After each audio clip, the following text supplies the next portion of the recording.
Remember the moment when it turned out that GTA 5 will be set in Los Santos? Yeah, of course you don't. It's alright, I don't even remember it myself. Never mind. In any case, the official confirmation that Los Santos was going to be our sandbox in the 5th GTA appeared on the 2nd of June, along with the release of the first trailer. The trailer in which we saw how would Bulbasaur look like in an African version of Pokemon. If it existed, I mean. What? Don't look at me like that. In the trailer, Franklin looked as if he has just eaten a fat-ass deer or something. Alright, sorry for that. Anyway, what I mean is that as soon as it turned out that GTA 5 was set to take place in Los Santos, people started posing many questions regarding GTA San Andreas. So like, whether CJ is gonna make an appearance, or maybe that one of the characters is gonna be Denise's child, or Kendall and Caesar's child, and maybe that the developers will also throw in San Fierro and Las Venturas into their game. Yeah, well basically, there were a lot of cool theories around at that time, but obviously, none of them turned out to be true. And all they did was they irritated us once the game has been actually released. Cause like, you know, it's as if your missus called you at work that she'll get you a bloody tasty ass steak for dinner. And after you come home, all you see on the table is a defrosted pork chop left from Christmas Eve and over-pickled cucumbers that your mother-in-law gave you as a wedding gift that furthermore will leave a month-lasting smell in your living room no matter how strong air fresheners you're using. Either way, there were plenty of theories, particularly about the thugs from Grove Street. Actually, these were the ones that I found the most interesting. You can't even imagine the disappointment once I eventually found Grove Street, and it turned out that now it's a hangout of these purple dickheads instead of our green homies. The families weren't the same force that CJ built in 1992 no more. And obviously, that's still a pretty shallow look at this, cause we know we've got something known as the rules of the universes in the GTA world. The events that took place in one universe, the 3D universe for instance, have never happened from another universe's point of view. HD for instance. Well, that's how it works, and it was Rockstar's idea all along obviously, so there's no point arguing with that.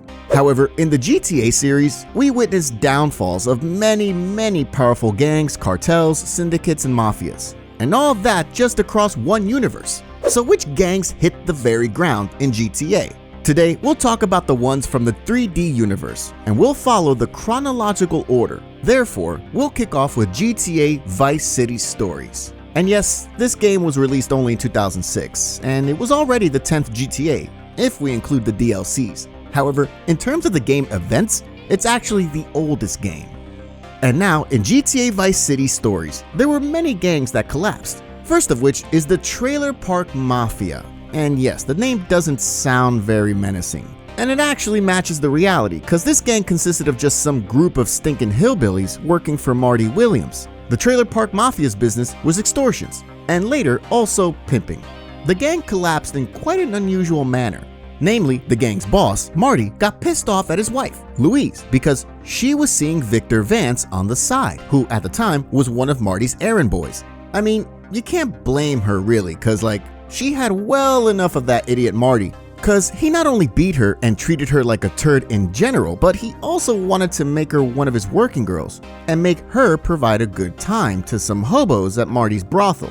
I mean, maybe not literally, but you know, the customers at Marty's brothel weren't exactly the cream of the crop. Oh, wait a minute, man. We're relatively important people. We're going in, bro. Either way, the second Vic found out about it, he rushed to help Louise, killing Marty in the process. Then, along with Louise, he took over all of Marty's businesses, thereby killing off almost the whole of his gang. Later, these pricks, or rather what's left of them, tried burning down one of Vic's businesses. But Vic quickly dealt with the situation and also clipped Marty's cousin who organized this whole stunt. Another gang that eventually hit rock bottom was the Mendez brothers cartel. See, at one point, the Mendezes got involved in a conflict with Vance's crime family, so with the gang of Vic and Lance, after these two stole one of the Mendez's drug shipments, a pretty big one too. What's funny is that the person who later stole it off the Vance brothers was most likely their own mother, who, as we remember, was a huge fan of applying a certain white dust to her nose. Tony Montana was baby dosing compared to her. Anyway, initially, both organizations came to an agreement. Simply, the Vance brothers had to work off what came through her lovely mom's nose. The truce, however, lasted until the moment in which the Mendezes turned out to be a pair of overly greedy men. Sorry for that. Must have been some error in the script. Mendezes at some point told the Vance brothers to leave town and give them all of their interests. After the Vance brothers disagreed to such a deal, the Mendezes tried to whack them. They kidnapped them, and apparently they even tortured them with that funny nipples toy of Rennie. I want a little bit more electro. Electroshock on my nipple clamps! Ow! However, in the end, the Vance brothers miraculously managed to escape the execution ceremony. They later got into a partnership with Diaz and his gang, with whom they mashed up this whole operation run by Diego and Armando Mendez, thereby ending the history of their cartel. We'll find undeniable confirmation to that in GTA Vice City. The events of this game take place in 1986, so 2 years after GTA Vice City stories. And as we remember well, we won't find absolutely any sign left of the Mendez cartel while playing this game. Vance crime family was the group responsible for annihilating not only the Mendez cartel, but also for massively weakening 3 other gangs, namely the Tacos gang. The Cholos, the Sharks, and the Vice City Bikers. All 3 of the mentioned gangs were at war for influence with Vance crime family in 1984. And even though after the story of GTA Vice City stories, we couldn't be that certain of how this war ended, here again, GTA Vice City makes everything clear. See, while playing GTA Vice City, we can notice that the Cholos vanished completely. No sign of them whatsoever. It's possible that the only Cholos that we see are the guys from the Gunrunner mission. However, this theory is far from being fully confirmed. In any case, the situation of Sharks of Prawn Island and the bikers that hang out downtown doesn't seem much better. Everything indicates that these gangs are very minor in the city's criminal underworld and are barely getting by. Even if Vic didn't push them all the way back, everything indicates that Ricardo Diaz has probably done it. And also, it's worth mentioning that the Vance's gang, so Vance crime family, despite being a city's force at the end of GTA Vice City's story, eventually also collapsed. This gang's history was initiated thanks to winning a war against the Trailer Park Mafia. Yeah, I'm talking about these busters of Williams that were mentioned at the beginning. Then, Vic's gang, thanks to partnerships with groups like the Cubans or Diaz's gang, quickly developed and became a serious player in the criminal underworld of Vice City. They started to compete with other well-prospering gangs in 1984, like the aforementioned crews like the Sharks, the Cholos, and Vice City Bikers, eventually getting ahead of them. Vance crime family was a gang that was different from the others in the fact that their collapse wasn't caused by a lost war, but just simply that its leader didn't give 2 hoots about it. Seriously, Victor Vance only wanted to build this empire so he could get rid of his enemies and to make a lot of money. And not for himself or for some blow for Lance. Vic needed money to be able to finance medical treatment for his sick brother, Pete. Once Vic achieved it, he immediately convinced his brother Lance to leave the city, even though Lance managed to get a hold of some proper snow that was begging to be sold. Vic, however, felt that he doesn't belong to this world, that this world isn't for normal people. Vic didn't want anybody else to suffer because of him, just as it happened to Luis, who got killed by the Mendez brothers. They did it obviously as vengeance against Vic. Anyway, Vance crime family officially collapsed only in 1986, when, for unknown reasons, Vic agreed to conduct one more drug deal, which in the end turned out to be a trap. It most likely was Lance who convinced his brother to take part in this deal, as this suit-wearing moron couldn't keep his mouth shut about it in the final cutscene of Vice City stories. We don't know how exactly he managed to convince Vic to return to the business for one last deal. However, what we can say for sure is that Vic has made a huge mistake by agreeing to it. Victor got killed, and along with his death, we could say that Vance crime family ceased its existence. Ricardo Diaz's gang came to a similar end. This organization, run by this overly sweating dwarf, was, just as everybody else in Vice City at that time, selling cocaine.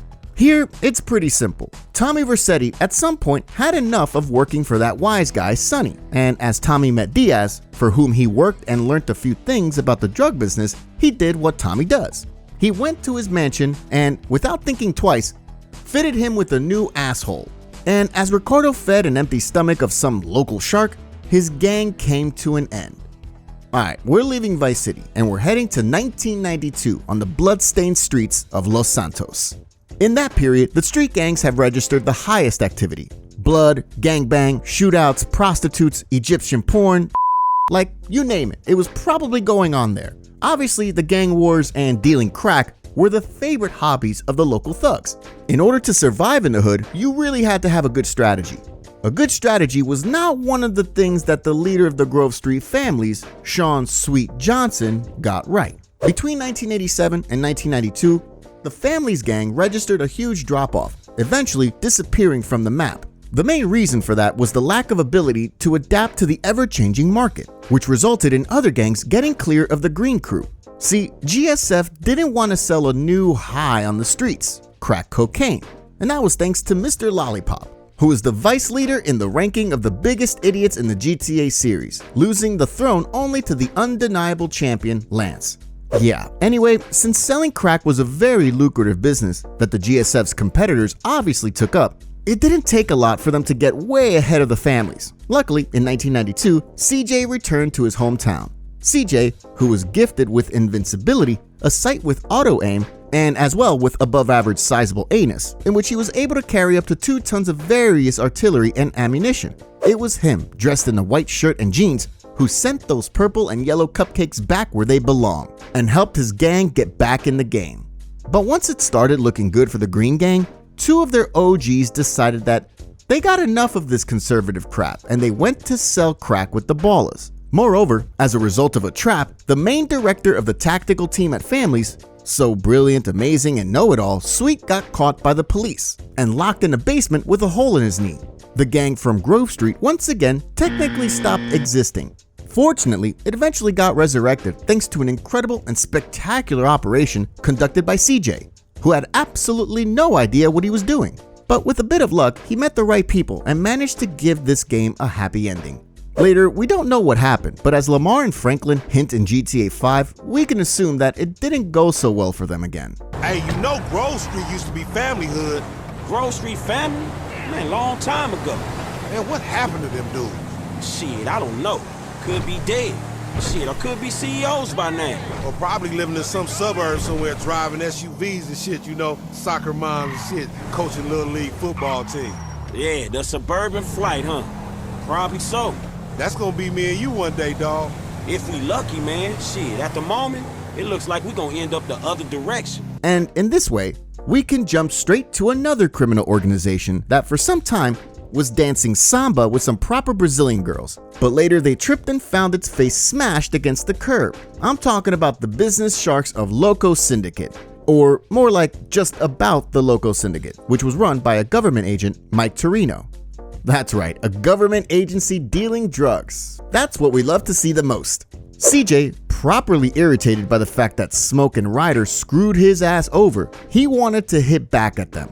And mashing up the syndicate was the best way to do it, as it was them who supplied Smoke with drugs. CJ decided to infiltrate this group from within. He became an errand boy of a pimp named Jizzy B, who, like a complete moron, wasn't even suspecting anything. Once CJ found out what he wanted and met other big fishes of the group, he went and blew up this whole crack circus once and for all. Granted, the boss of the syndicate, so the government agent Mike Torino, managed to survive. However, the syndicate was no use for him anyway after what CJ done to it. Mike had more important stuff to handle for his agency, therefore the syndicate was forgotten. We're also going to visit Liberty City. Now, we're going to talk about 2 of the mafia families that share a similar story. Both of them got a proper beating during the events of GTA Liberty City stories. It was partially because of the new players in town, the Sicilians, who planned to take over the city. Their genius plan assumed initiating a war between all 3 of the families in town, so the Leones, the Sindacos, and the Forellis. Moreover, the Sicilians wanted to introduce new small gangs that were subordinate to them, and these gangs were meant to take over the territories owned by the mafias. The Sindacos first had their asses kicked out of Portland by the Leones, and were later further weakened due to a war with the Forellis that was initiated by the Sicilians. As a result of this war, both the Forellis and the Sindacos lost almost all of their turf. The Forellis were then literally destroyed when Tony Cipriani, mediated by Donald Love, caused an enormous explosion at Fort Staunton. That was one of the main influence areas of this family. The Sindacos also got their nail in the coffin when Tony booked their boss, Paulie Sindaco, as revenge for the fact that he squealed to the feds about Salvatore Leone. In GTA 3, the Forellis are barely breathing, whilst the Sindacos aren't even mentioned at all. One of the gangs that contributed to the downfall of the Forelli family was the Southside Hoods gang, operated in Wichita Gardens. This gang was made up of two factions, the Red Jacks and the Purple Nines. We got a similar situation here to the one we had with the Families gang, only that here, it's a bit of the opposite. Yeah, I know, it sounds as if I was hitting on Ryder's wet sticks, but I'll try to convince you that that isn't the case. See, in 2001, there was a new drug on the streets of Liberty City called Spank that was a product of a high demand. And the thing was that one of the Southside Hoods factions, the Purple Nines, thought that it was a great business opportunity and that they'll want to take up selling it. However, the second faction, the Red Jacks, didn't find this a particularly great idea and decided that they'll mash up their former partners. And here, as opposed to the Families, the victorious side was the one against the drugs. D-Ice, the boss of the Red Jacks, simply sent an invincible psychopath in Claw to destroy the Nines. So in that case, the Purple crew had absolutely no chance of survival. A few jobs done by Claude and it was all over for them. The Purple Nines collapsed. And that would be about it when it comes to collapsed gangs in the 3D universe. Be sure to check out the video about the things that got cut from the GTA series and which shouldn't have got. Besides, there are more videos upcoming on the channel, so I recommend subscribing to the channel to not miss any. Meanwhile, I'm saying goodbye, take care, and see you soon.